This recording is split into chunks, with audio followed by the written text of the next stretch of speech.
The bells of Winthorpe Keep rang before dawn, echoing across the fog-draped hills. Inside the great hall, nobles from every corner of the realm gathered beneath banners embroidered with golden wolves, the sigil of King Aldric Thornwell, the Alpha King of Eldenmark. Whispers rippled through the crowd like wind through dry leaves. Today the king would choose his bride. Among the noble families stood Lord Winthorpe, his face pale with unease. At his side, his youngest daughter, Lady Seraphine, shone like a crafted jewel, slender, fair, and practiced in every delicate gesture that pleased the court. But behind the heavy doors of a side chamber hidden from sight sat Elara, her elder sister, wrapped in a plain gown of soft blue linen. Elara's hands trembled as she adjusted the hem, though her eyes burned with quiet fire. She could hear the music and murmurs outside, each note reminding her she was not meant to be seen. For years, her parents told her she was too bold, too curious, and far too large for noble expectation. Through the crack in the door, she saw Seraphine curtsy gracefully before the king's heralds. Her beauty shimmered under the morning light like a mirror made to blind men. It should have been enough, Elara thought, bitterness catching in her chest. But perfection has no end in their eyes. The doors of the hall burst open. Silence fell as King Aldric entered, tall, broad-shouldered, his cloak trimmed with wolf fur. His eyes, grey as storm clouds, swept across the line of maidens. The room seemed to shrink around him, even the torches bending in deference. The air itself held its breath. "Your Majesty," Lord Winthorpe stammered, stepping forward, "it is our greatest honour to present my daughter, Lady Seraphine of Winthorpe, pure of heart and—" "Perfect," Aldric interrupted, his tone unreadable. "So I've been told." He circled slowly, inspecting each maiden with a soldier's focus rather than a lover's gaze. He paused before Seraphine, studied her porcelain face, and then looked past her, toward the sealed chamber door. "There is another," he said suddenly. Lord Winthorpe's breath caught. "Your Grace, there must be a misunderstanding." "I have only—" "Do not lie to your king," Aldric's voice thundered softly, heavy with command. "I smell fear behind that door. Bring her." A gasp ran through the court. The guards exchanged uncertain looks before one of them unlatched the door. Inside, Elara rose, her heart pounding like a drum. When she stepped into the hall, every whisper turned to silence. Her gown was simple, her figure fuller than the willowy ideal of noble daughters, yet her bearing, unproud, unbent, commanded a strange respect.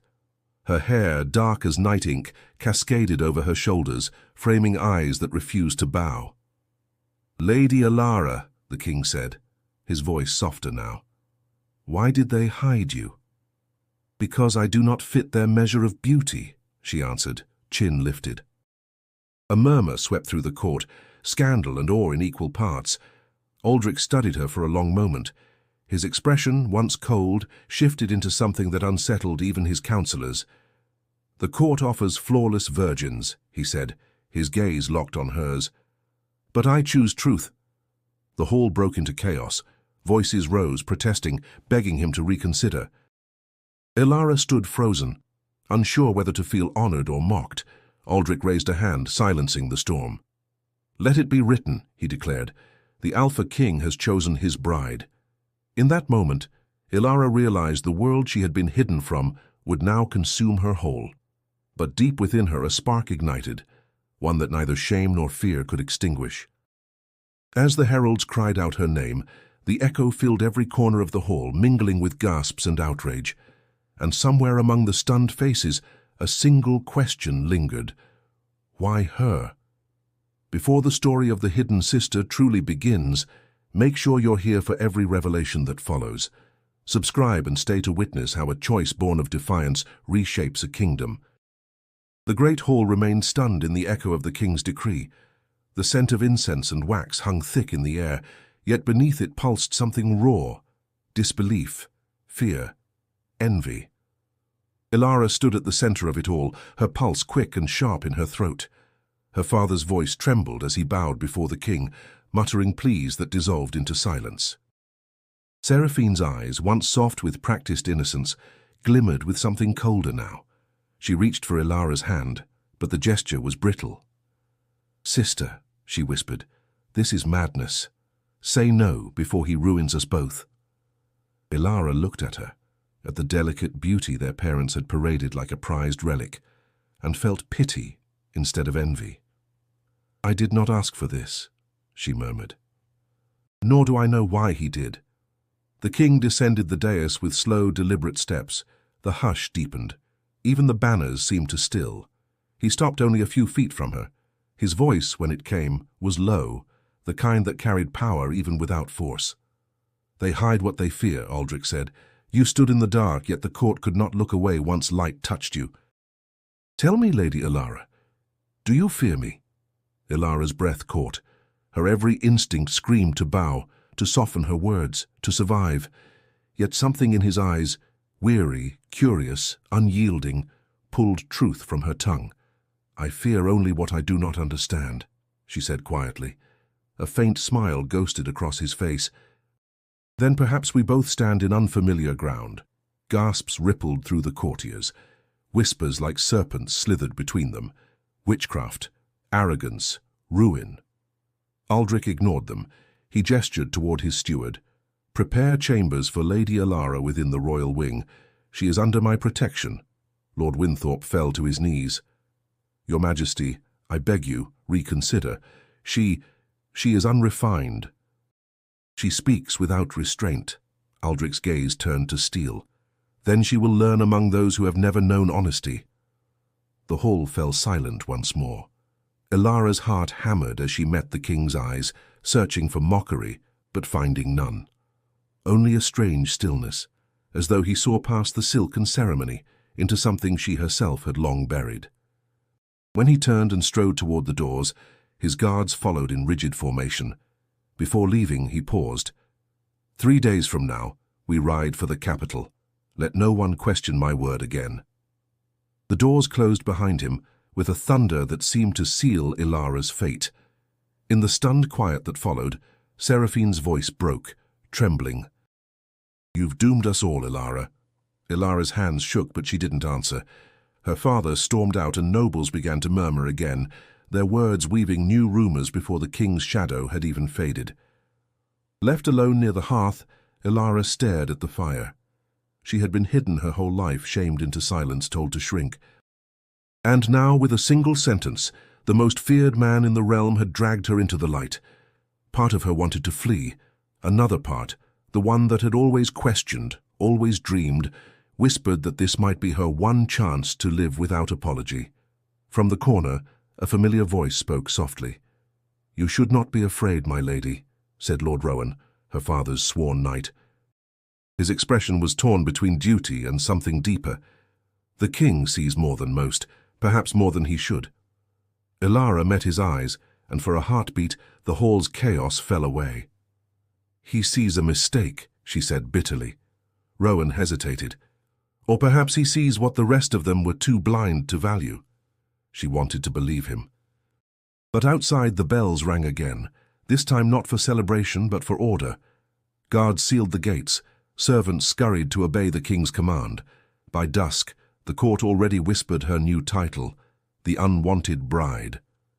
And as night settled over Winthorpe, Ilara looked toward the castle's highest tower, where torches burned like eyes in the dark. Somewhere up there, the Alpha King was waiting, and she could not yet tell whether he was her deliverer or her doom. The morning after the king's choice dawned grey and cold, a thin mist clinging to the castle walls like breath held too long. In the great courtyard of Winthorpe, servants moved in hurried silence, packing trunks under the watchful eyes of royal guards.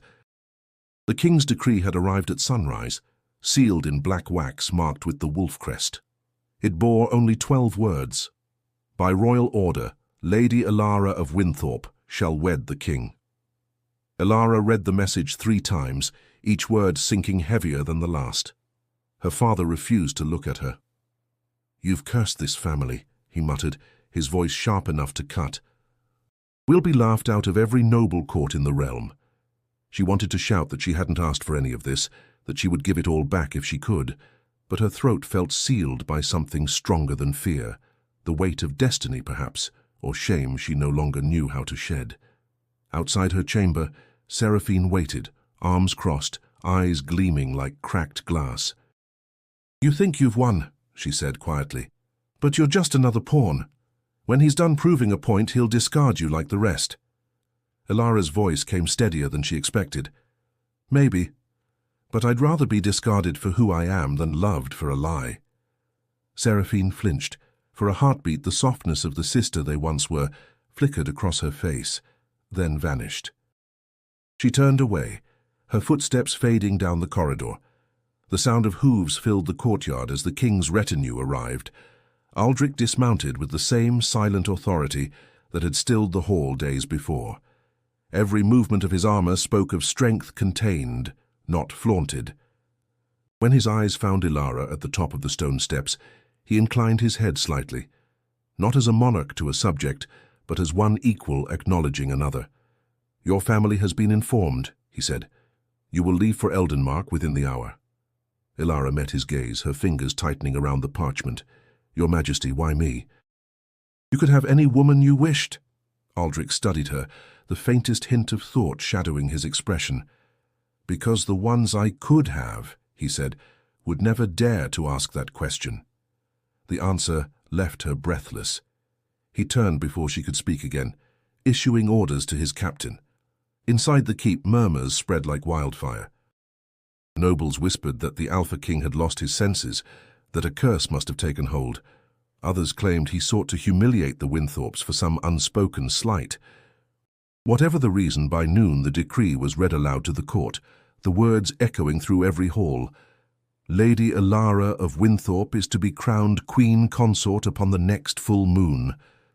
Ilara stood through the reading, every syllable etching itself into her bones.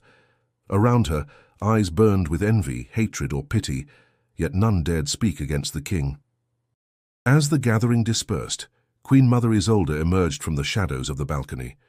Draped in crimson velvet, her presence silenced even the boldest whisper. Her voice carried the chill of steel. "My son's mercy is his greatest flaw, but even flaws can be reshaped with patience." Ilara bowed. "Your Majesty," she said carefully, "I will strive to prove worthy of his mercy." "Mercy?" Isolde's smile didn't reach her eyes. "No, child. This isn't mercy. It's a test, one you won't survive if you mistake it for kindness." Her words lingered like frost long after she vanished. As the carriages rolled toward the palace gates, Ilara looked back once. The towers of Winthorpe faded behind her, swallowed by mist and memory. She didn't know whether she was being taken to a throne or a cage, only that the choice was no longer hers, and as thunder rumbled faintly across the distant hills, the thought whispered through her mind like a warning. The king's favor is a dangerous thing to hold. The road to Eldenmark stretched for days beneath skies that refused to clear. Rain fell in quiet persistence, soaking the earth until the carriage wheels sank deep into the mud. Ilara sat inside, her fingers pressed against the window's cold glass, watching the blurred shapes of forests and villages pass like ghosts. Every mile carried her farther from the life she knew, and closer to the one she never asked for. When they reached the capital, the great walls of Thornkeep rose ahead, black stone glistening under the storm, crowned with silver banners bearing the sigil of the wolf. The gates opened without ceremony, and inside, the city's people gathered in uneasy silence. No cheers greeted her, only curious eyes that followed her every movement. She was already a stranger to them, and they judged her before knowing her name. Inside the castle, servants bowed stiffly, their faces carefully blank. Dame Mirren, a woman of dignified age with grey streaks through her auburn hair, met Ilara at the entrance of her chambers. "I have been assigned to you, my lady," she said, her tone polite but not distant. "I will ensure you are properly received by court." Ilara looked around. The chambers were beautiful yet cold. Velvet curtains, polished marble, and gilded mirrors reflected everything but warmth. "Do they all hate me already?" she asked softly. Myron's lips curved faintly. "Hate is too generous a word. They doubt you. And in this place, doubt is sharper than any sword." Ilara gave a tired nod. "Then I'll learn to keep my armor close." Later, during her first meal in the royal hall, The whispers began again, this time more deliberate. Courtiers hid their smirks behind jeweled goblets, their voices floating just loud enough for her to hear. Too common. Too proud. Too much of everything. The Queen Mother did not speak, but her silence gave them permission. King Aldric arrived late. When he entered, the room straightened instantly. The scrape of chairs stopped. The air seemed to change. He took his seat at the head of the table, his gaze scanning the crowd until it found Elara. "You will find," he said calmly, "that those who whisper often have the least worth saying." The courtiers bowed their heads, pretending innocence, but the flush of embarrassment colored their cheeks. Aldric's tone carried no heat, yet it silenced them more effectively than rage ever could. After the meal, Elara approached him hesitantly. "You shouldn't have defended me," she said. "Now they'll only resent me more." The king studied her, a flicker of amusement softening his sternness. "You would rather I let them tear you apart?" "I would rather earn their silence myself," she replied. For a moment, something like respect glinted in his eyes. "Then prove them wrong. You have that power." When he left, Mirren stepped forward, a quiet pride in her expression. "He sees something in you, my lady. Be careful. That sort of attention breeds enemies." Elara sighed. "It seems everything here breeds enemies." That night, as she lay awake in the unfamiliar bed, the sound of rain returned, tapping softly against the glass. The echo of her father's final words haunted her. "You've cursed this family." She pressed her palm to her chest as if she could still the ache that grew there, but beneath the fear, something else stirred, a stubborn ember of defiance. If she was to wear this crown, unwanted as it was, she would not let it crush her. She would learn their customs, their games, their secrets. And perhaps one day the same mouths that whispered against her would have no choice but to speak her name with respect. Outside, thunder rolled across the horizon, echoing through the halls of Thornkeep. Somewhere within the castle, King Aldric's footsteps faded down a corridor, steady and unhurried. Elara closed her eyes, her thoughts a fragile storm of doubt and determination. The unwanted crown might weigh heavy, but she would learn to carry it with her head unbowed. By the second week in Thornkeep, Elara learned that silence could be a weapon sharper than any blade. The courtiers smiled when the king was near, then turned cold the moment his back was turned. Every word, every glance carried meaning she was expected to decipher. But she refused to retreat. If she was to survive the Wolf's Court, she would learn its language. That morning, Aldric summoned his council to the Hall of Lords. Elara, though uninvited, followed Dame Myron's advice and appeared at his side regardless. Murmurs rose immediately. No woman, much less an unwed one, dared to attend such meetings. Yet Aldric said nothing to dismiss her. "Proceed," the king ordered.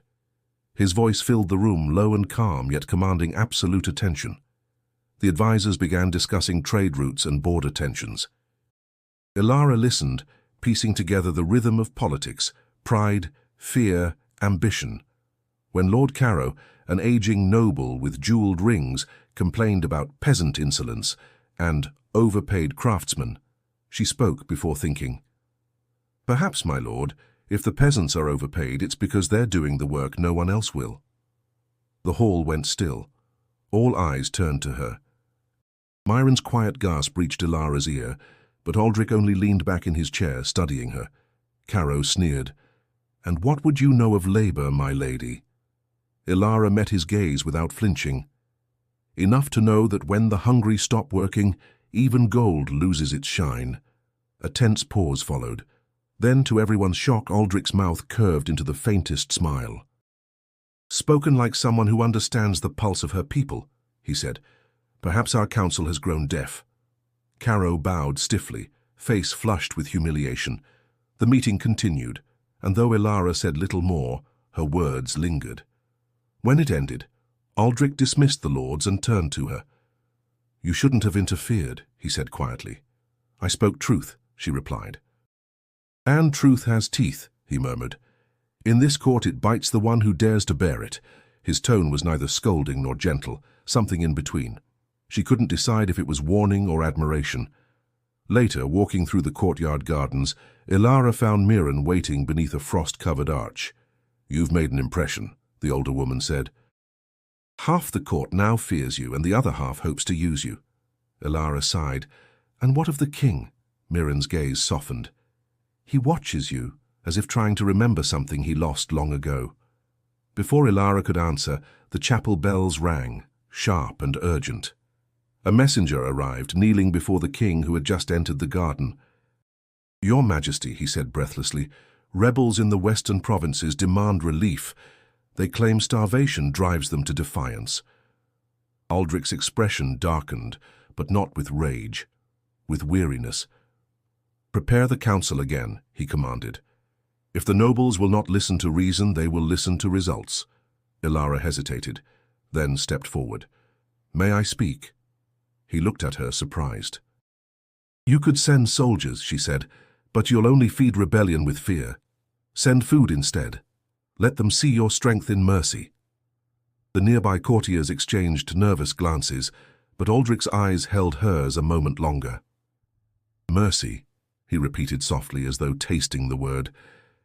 "You think they'd mistake it for kindness?" "No," she said. "They'd remember it as justice." A long silence stretched between them before he turned away. "Perhaps," he said, "we will test your theory." As he walked off, Miran exhaled. "You've done it again," she whispered. Ilara frowned. "What? Given the wolf reason to listen to his heart?" That night, as torches burned low across the castle walls, Ilara realized the court was beginning to shift, subtly, dangerously, around her presence. Some would whisper she bewitched the king. Others would claim he'd gone soft. But the truth was simpler and far more perilous. The Alpha King had begun to listen.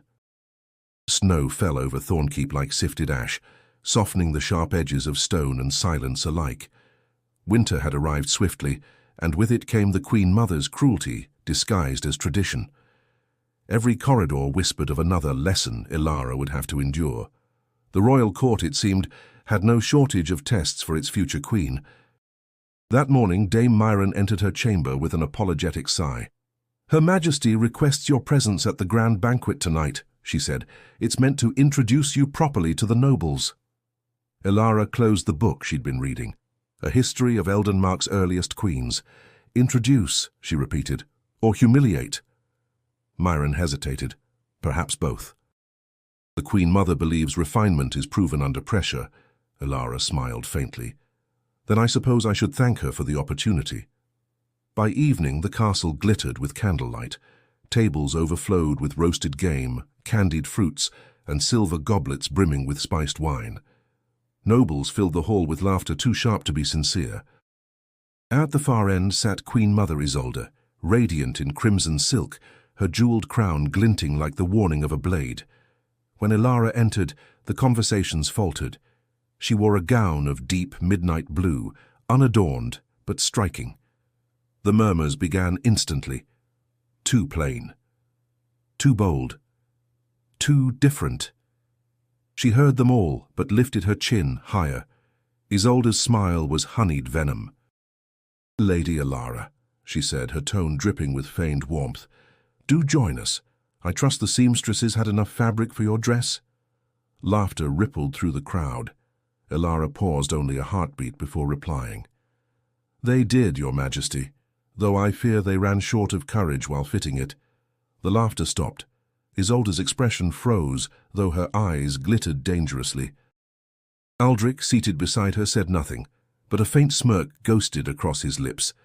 The Queen Mother clapped her hands, summoning servants. "Then let us toast," she said sweetly, "to the woman bold enough to test a throne that does not yet belong to her." Goblets lifted. Wine shimmered like blood under candlelight. Ilara raised hers too, her pulse steady. "To the throne," she said. "May those who sit upon it remember the weight it bears." The toast ended in uneasy silence. The nobles exchanged glances, uncertain whether to mock her or admire her audacity. As music resumed, Aldrich leaned slightly toward her. "You've made an enemy," he murmured. "She declared herself first," Ilara replied. His eyes met hers, storm-grey and unreadable. You will need more than words to survive her. Then I will learn, she said quietly. Hours later, when the banquet ended and the guests dispersed, Ilara found herself alone on the terrace overlooking the snow-covered courtyard. The moon cast a pale glow on the frost, and her reflection in the window seemed like a stranger, stronger, sharper, untamed. Mirren joined her, holding a shawl. You handled her well, she said. Few would have dared answer the Queen Mother so directly. Ilara wrapped the shawl around her shoulders. I didn't come here to kneel. No, Mirren said softly. But even standing tall can be dangerous when the floor beneath you shifts. Ilara looked out over Thornkeep, the towers gleaming under the frozen stars. Then I'll learn how to keep my footing. Inside, the echoes of the banquet still hummed through the halls. Servants whispered of the confrontation. Nobles would soon carry the tale beyond the castle walls. And somewhere in those retellings, her defiance would either become legend or a warning. Behind her, Aldrich lingered in the doorway, watching in silence. There was no smile this time, no teasing glint. Only quiet thought. In the distance, a single wolf howled through the cold night air, its cry long and low, not of threat, but of recognition. Ilara didn't turn. She understood it. The call wasn't of warning, but of kinship. And though the crown had yet to touch her brow, she was already learning how to wear it. Days passed, and the palace slowly shifted around Ilara's presence. Where once there had been silence, now there were whispers, not all cruel, but cautious. The king's attention lingered on her more than it should have, and in Thornkeep, such things never went unnoticed. That evening, Aldrich summoned her to the library, a vast chamber lined with towering shelves and the faint scent of parchment and smoke. The firelight cast long shadows that moved like thoughts unspoken. Ilara hesitated at the threshold. You sent for me, Your Majesty. He nodded, his expression unreadable. Sit. I thought it time you understood the kingdom you will rule beside me. Rule beside you? She repeated. I thought I was only to wear the crown. A flicker of a smile crossed his lips. A crown means little if the head beneath it is hollow. They spoke for a time, of trade, of alliances, of the unrest beyond the walls. Yet as the conversation deepened, the king's tone grew softer, his answers slower, as if distracted by something unseen. Ilara noticed the way his left hand never strayed far from the collar of his tunic. When a log cracked in the fire, he flinched, so subtly she might have missed it had she not been watching. May I ask something? She said quietly. He looked up. You already do. What happened to you? The room fell still. For a heartbeat she feared she had gone too far. But Aldrich rose, walked to the hearth, and pulled open his collar. Across his chest, a jagged scar traced from shoulder to rib, deep and pale, a wound long healed but never forgotten. This, he said, voice low, was the price of trust. Ilara's breath caught. Who did it? Someone I once thought would never betray me. His gaze fixed on the flames. Before the throne was mine, I loved a woman, a noble from the eastern houses. My mother despised her, said she was dangerous. I refused to believe it, until the night she tried to end my life and crown her lover instead. Ilara's pulse quickened. And yet you speak of it without hatred. Aldrich turned, his face carved from restraint. Hatred feeds memory. I would rather starve it. She studied him, the man the world called the Wolf King, and saw not cruelty, but the exhaustion of someone who had carried too much alone. You hide your pain well, she said softly. I was taught that kings do not bleed. Then perhaps that lesson was wrong. He looked at her for a long moment. You speak as if you've lived lifetimes, he murmured. I've lived enough to know that those who hide their scars are ruled by them. A strange quiet settled between them, neither comfortable nor hostile, something alive and uncertain. Aldrich's gaze held hers until the firelight reflected in both their eyes, blurring the line between defiance and understanding. Tell me, Ilara, he said finally. Do you fear me? She hesitated. Sometimes. And now? She shook her head. No. I pity you. A hint of surprise softened his features. Pity, my lady, is a dangerous gift. So is power, she replied. Yet you wield it every day. The corners of his mouth curved, not in mockery but in quiet respect. Perhaps that's why I chose you, he said. Before she could answer, a distant bell tolled midnight. Aldrich stepped back, pulling the collar over his scar once more. Rest, Lady Alara. Tomorrow the court will expect perfection again. As she turned to leave, his voice stopped her. Not all wolves bite, Alara, he said, eyes fixed on the fire. Some only bare their teeth to keep the world at bay. Outside, the corridors stretched silent and cold. Yet within her, something warm had begun to stir. Not love, not yet, but understanding. And in Thornkeep that was far more dangerous. The days that followed grew quieter, though not calmer. The air inside Thornkeep seemed to hum with something unnamed, a tension too soft to be called danger, yet too sharp to be ignored. Alara felt it in every look the king gave her, in the way his voice lingered when he spoke her name. It was not love, not yet, but an awakening neither of them had planned. The court continued its endless routines, councils, ceremonies, banquets where words were as sharp as daggers. Alara attended each, wearing patience as her armor. Yet every time Aldrich's gaze found hers across a room, something unspoken passed between them. Recognition, perhaps, or the quiet ache of two people who had forgotten what it meant to be seen. One afternoon, she walked through the royal gardens, frost melting beneath the faint breath of spring. The scent of wet earth mingled with the sweetness of the first blooms. Aldrich appeared without escort, his steps steady, his presence unannounced. You come here often, he said. It's the only place in this castle that feels alive, she replied. He studied her for a long moment, then gestured to the wilted rosebush near her. The gardeners said those won't bloom again. The frost killed them. Then they've given up too soon, she said, crouching to touch a branch. Sometimes beauty just waits for the right warmth to return. Aldrich's voice softened. You speak as though you've lived this lesson. Maybe I'm still living it. A silence stretched between them, not awkward but dense, filled with the hum of shared awareness. The king reached out, brushing his fingers along a thorned stem. If only everything that beautiful didn't come with pain, he murmured. Maybe that's what makes it beautiful, she answered.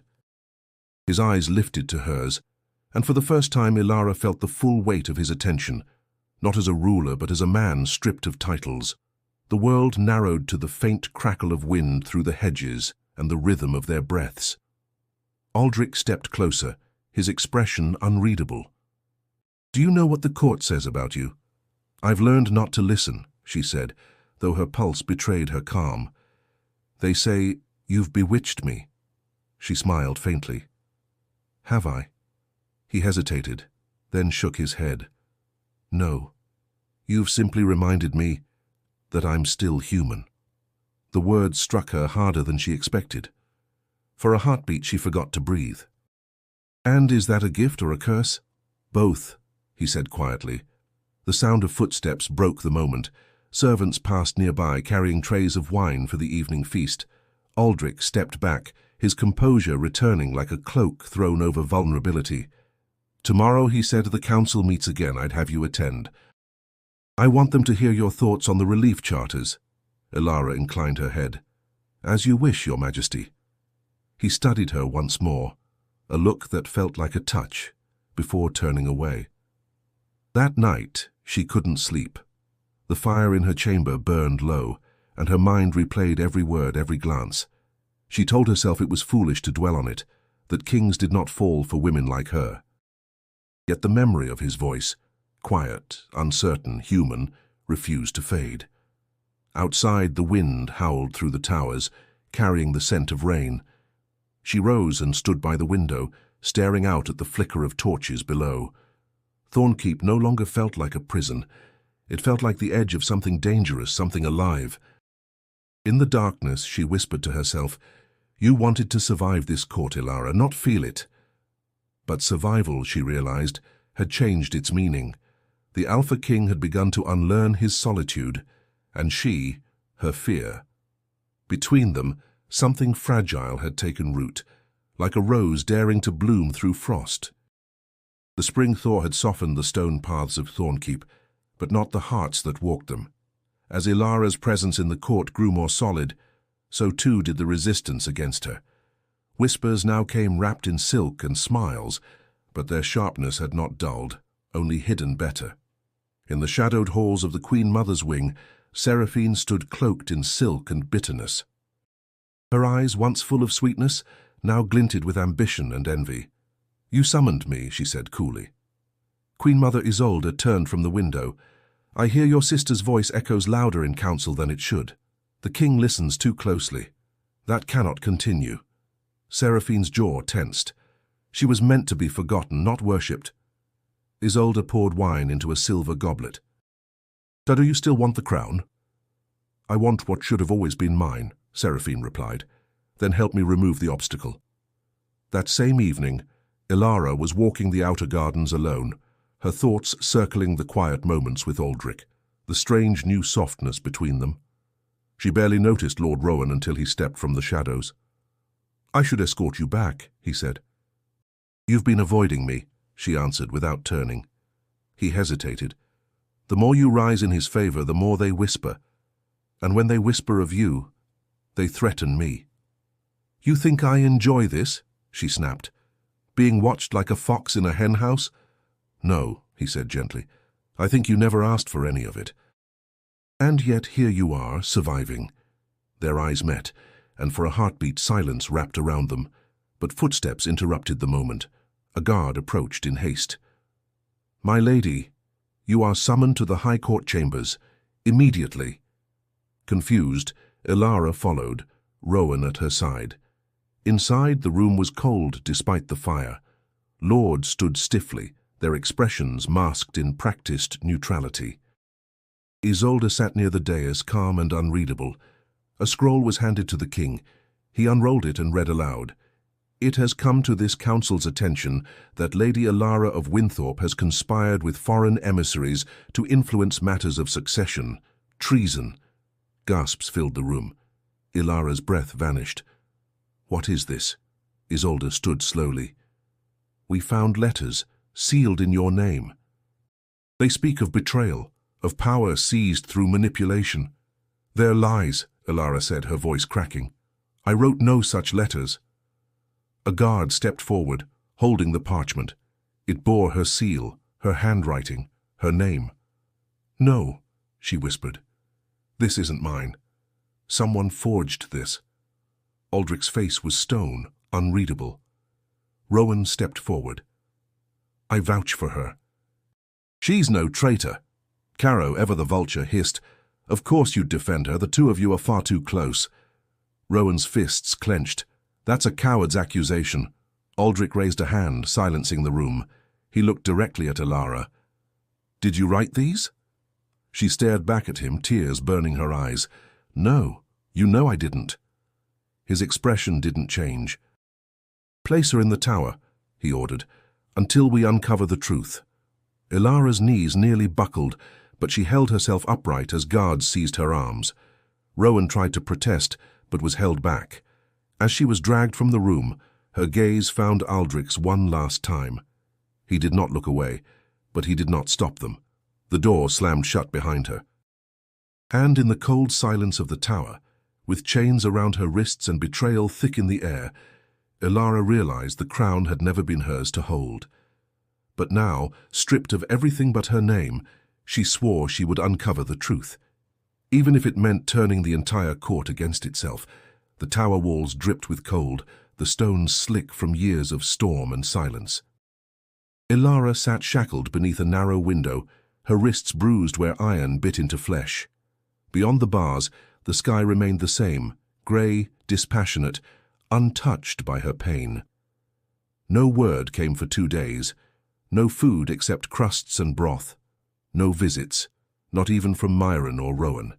Only silence, broken once by the distant toll of the council bell, summoning nobles to the chamber that would judge her. On the 3rd day they came for her. 2 guards flanked her as she was led through narrow halls toward the court. She kept her head high, though her knees shook beneath the weight of chains.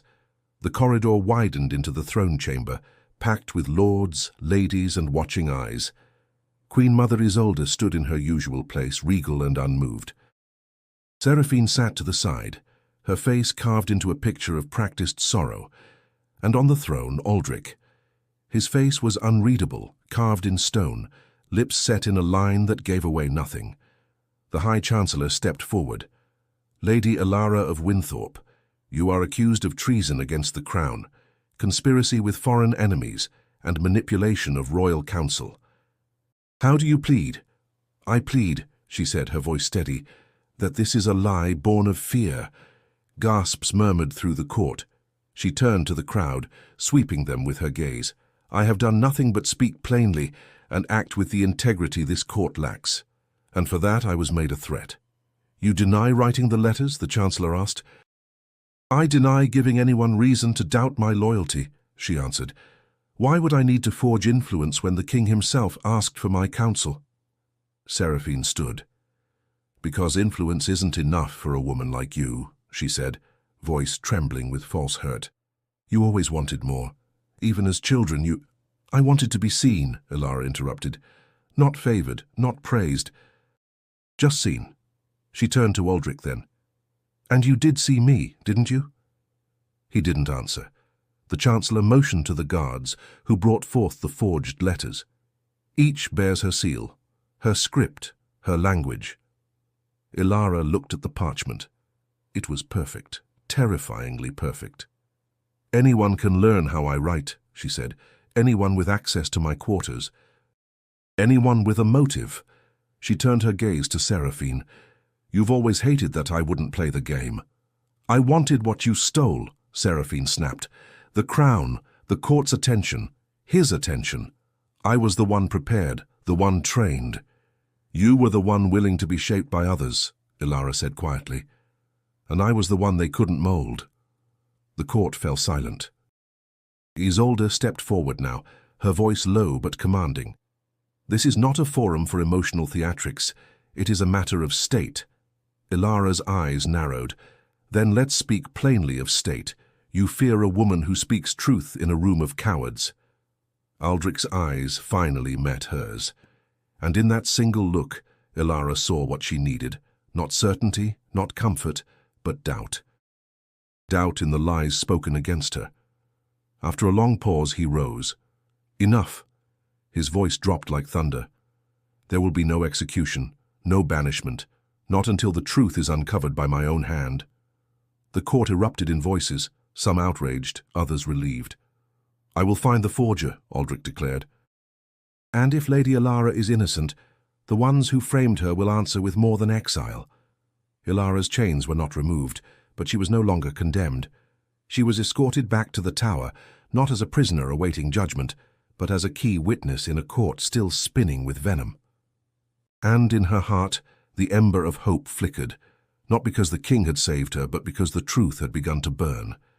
The wind howled over Thornkeep like a wounded beast, rattling shutters and bending the black banners of the court.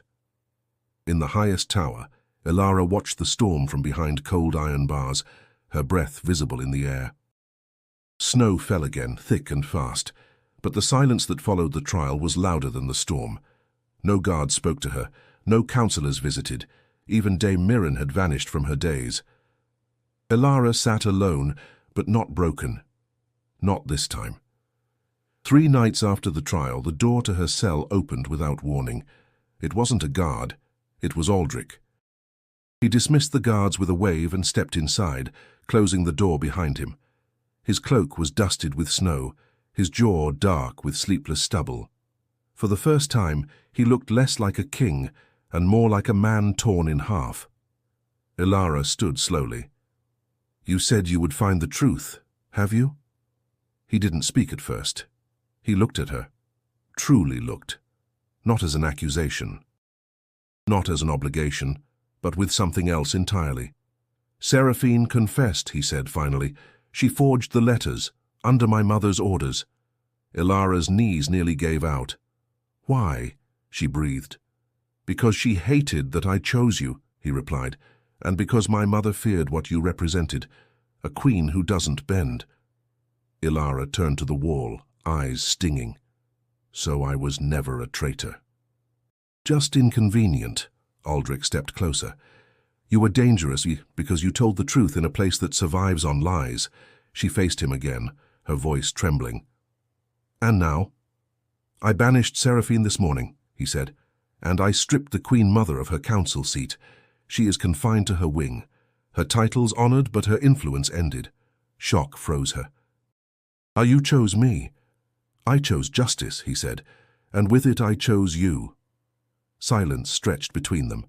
Then he added lower, But I do not ask for your forgiveness.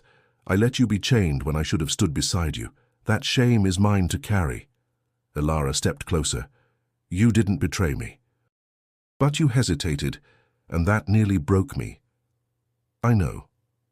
Then why are you here? Because I still want you to be my queen, he said. Not to silence the court, not to ease the nobles, but because you are the only one who ever looked at me and saw a man before a crown.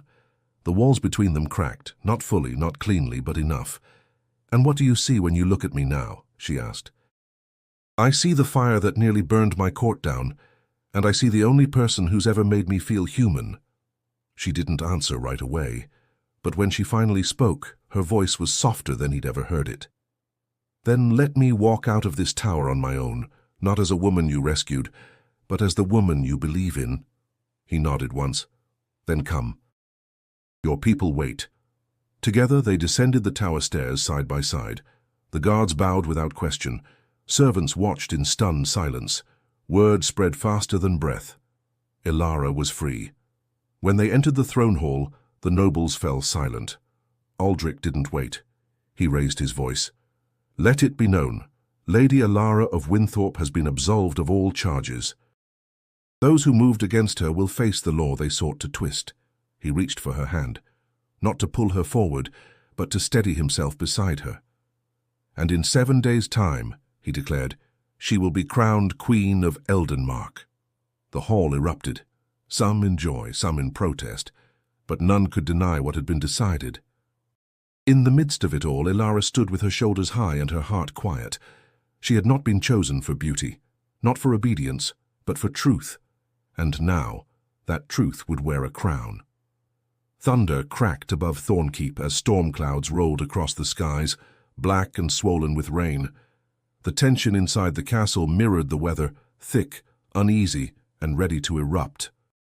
The announcement of Elara's coronation had divided the kingdom.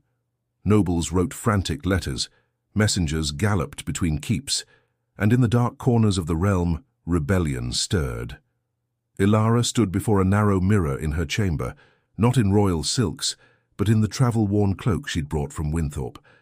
Her reflection showed a woman changed, not just by betrayal and politics, but by truth. She no longer flinched beneath the weight of stares. Her voice didn't tremble. Dame Mirren entered quietly.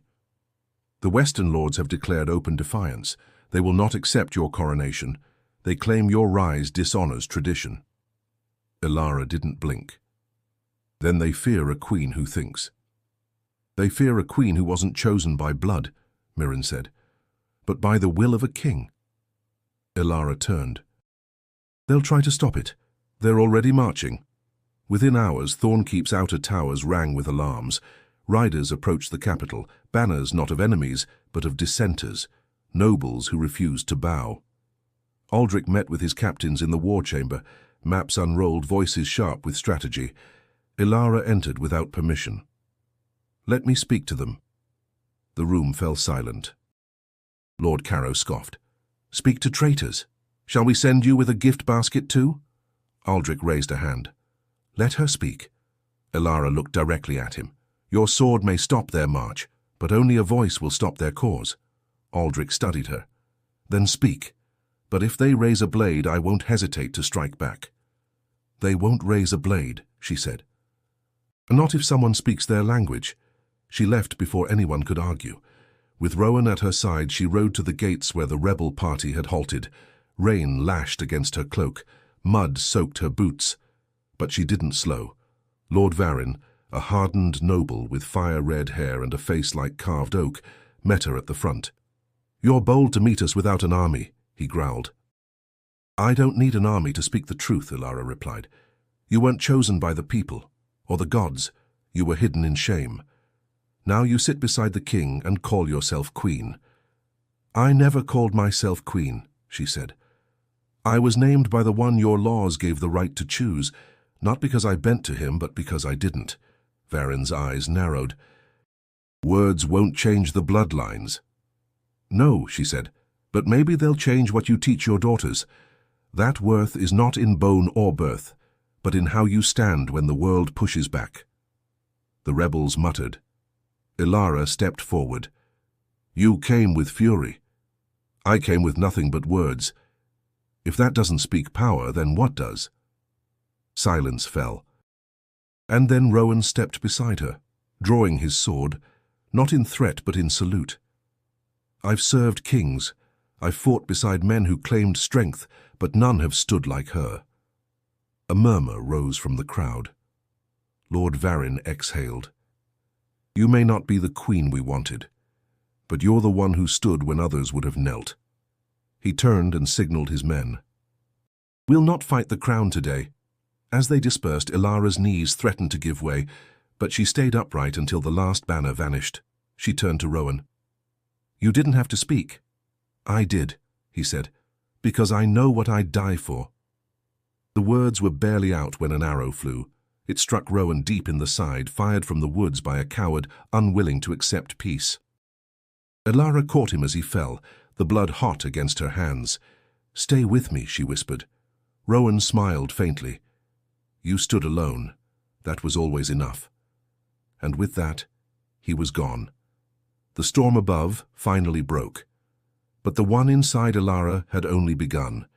Snow buried Rowan's grave before dawn. The palace courtyard was silent, the kind of stillness that followed a death too heavy to speak of. Ilara stood alone at the edge of the garden, her cloak wrapped tight, the wind clawing at her face. Grief sat on her chest like armor, unmovable, cold, and worn not by choice. Aldrich joined her without a word, the snow crunching beneath his boots. He held no crown, wore no cloak of kingship, just a man, standing beside a woman who had lost the one soul who had always believed in her. "I should have protected him," Ilara whispered. "No," Aldrich said softly. "He chose to stand with you. There is no greater loyalty than that." She looked down at her gloved hands. "And what does that loyalty buy?" "Silence. A name carved in stone. Another reason to hate this crown." Aldrich didn't flinch. "Then change what it means." The words rang through her, echoing louder than the bells. In the days that followed, Ilara did not hide. She walked the halls of Thornkeep with her head high, her grief worn openly, but without shame. Servants watched her, nobles whispered, but no one dared call her weak. Not anymore. She called a council meeting, a rare move before coronation. They expected mourning. What they got was a firestorm. "We will abolish the maiden trials," she declared. "No more offering daughters like trophies, no more choosing women for silence and beauty over mind and merit." Gasps circled the room. Lord Carrow stood. "Those trials are sacred tradition. Without them, alliances will falter." "Then let them falter," Ilara snapped. "I would rather rebuild a kingdom from truth than rot beneath the weight of false customs." Aldrich watched her but said nothing. This was not his fire to command, it was hers to unleash. She turned to the court. "From this day forward, no woman will be chosen for her silence. No girl will be hidden for her difference. The crown does not ask for perfection. It demands strength. And I will not wear it unless I can wield it to protect those who never had a voice." Silence fell. Then Mirren stood, her eyes wet with quiet pride. Then perhaps for the first time in generations, the crown will mean something. That night Ilara lit a single candle in the chapel and knelt before Rowan's name etched in the stone. "They will remember you not as the man who died for me," she whispered, "but the one who made me remember who I am." Aldrich found her later, the candle's flame dancing in her eyes. "The council will yield," he said. "They're afraid of what you might become." "They should be," she replied. He stepped closer. "You've lost much, more than any should bear." "I'm not finished losing," she said. "But I am finished apologizing for what I was never meant to be." Aldrich looked at her then, not with pity, not with possession, but with the awe of someone who knew they were standing beside something stronger than blood or steel. "Then let the coronation come," he said. "Let the world see what it tried to hide." As he left, Ilara remained in the flickering light, her eyes fixed on the flame. Rowan's voice echoed in memory. "You stood alone, that was always enough." And now it was more than enough. She would not rule in his shadow, she would rule in his name, not as the hidden sister, not as the king's chosen bride, but as the queen the court had feared all along. The bells of Thornkeep rang long before the sun rose, not in mourning or war, but in declaration. The coronation day had arrived, not for a princess bred in softness, nor for a bride chosen for alliance, but for a woman forged in defiance. Ilara stood before the mirror in her private chamber, dressed not in gold or jewels, but in a robe of midnight velvet. It hugged her form unapologetically, the sleeves trimmed with thread spun from Winthorpe silver. Her hair was braided back, her eyes shadowed but fierce. She looked like no queen the court had ever known, and that was exactly the point. Mirren entered quietly, placing a delicate crown in her hands. "The smiths say it's lighter than iron, but stronger than steel, like its bearer." Ilara gave a small, tired smile. "Do they whisper still?" "They shout now," Mirren replied, "but only because they've lost the right to silence you." In the grand cathedral, nobles and emissaries filled the pews. Even the Queen Mother sat beneath the stained glass windows, eyes guarded, lips tight. She had not spoken a word since being stripped of her council power. Aldrich waited near the altar, dressed not in royal armor but in a deep green tunic, the color of peace. He offered Ilara no words, only his hand, and when she took it, the hush that fell was heavier than stone. The priest began the rites. Incense curled through the vaulted air. Oaths were spoken, and when the time came to place the crown, it was not Aldrich who lifted it. It was Ilara herself. She placed the circlet upon her own brow, her voice steady as she declared, "I claim this crown not to be obeyed, but to serve, not to silence voices, but to amplify them. I will rule with truth, or not at all." A moment of stunned stillness followed. Then a lone hand clapped, another joined, and slowly the room swelled with the sound of those who had once doubted her, now rising in respect. After the ceremony, as the hall buzzed with new politics and shifting loyalties, a figure appeared at the cathedral entrance, cloaked, hesitant. It was Seraphine. She looked thinner, her gown faded, her face pale. She approached slowly, stopping a safe distance away. "You should have left me in exile." Ilara turned, her voice low. "Then why return?" "Because I had to see it," Seraphine said. "To see if you truly wore it." Ilara didn't answer. She didn't need to. Seraphine's gaze dropped. "I thought you'd destroy me, but you've done something worse." "What's that?" "You became everything I tried to pretend to be." Ilara stepped forward. "I didn't want your ruin, only your truth." A long silence passed. Then Seraphine nodded once. "Then I'll find it, whatever's left of it." She turned and left, vanishing back into the crowd without another word. Later, in the stillness of the throne room, Aldrich approached Ilara as she stood by the window, watching the kingdom stretch toward the horizon. "They call you the Queen of Fire now," he said, "the one who burned the old ways down." "I didn't burn them," she replied. "I revealed they were already ashes." He took her hand, not as a king, but as the man who had once been afraid to feel. "And what do you see now?" She looked out across the land. "Possibility, pain, hope. It's all there." "And us?" he asked. Ilara turned to him. "Still being written." Outside, the city rang with celebration, but within the walls something deeper settled. Peace, born not of silence but of understanding. She was no longer the hidden sister, the unchosen bride, or the girl mocked for being too much. She was Ilara, queen by name, ruler by choice, and the kingdom would never be the same. The sun rose soft and golden over Eldenmark, casting light across the palace gardens, now in full bloom. Flowers, once too delicate to survive winter, now flourished under warmth and care, much like the kingdom itself. Peace had settled not as a prize, but as something earned through fire, loss and choice. Loss. Ilara stood in the gardens where she had once wandered as a stranger, watching the petals sway gently in the breeze. In her hands, she held a letter, Rowan's handwriting, discovered weeks after his death in the chest beneath his bed. "If this finds you, Ilara, it means I could not protect you as I swore I would, but you never needed my sword. You were always your own shield." Her grip on the parchment tightened. Tears stung her eyes but did not fall. "You saw me," she whispered, "long before anyone else ever did." A voice behind her stirred the air. "Reading it again?" Aldrich approached, dressed simply, no crown, no guard, just a man with worn boots and a quiet reverence in his step. "I still hear him," she said. "When I speak in council, when I stand alone." "You never stand alone," Aldrich replied. She turned to him. "You know that's not true." He didn't argue. "No, but maybe it doesn't have to be anymore."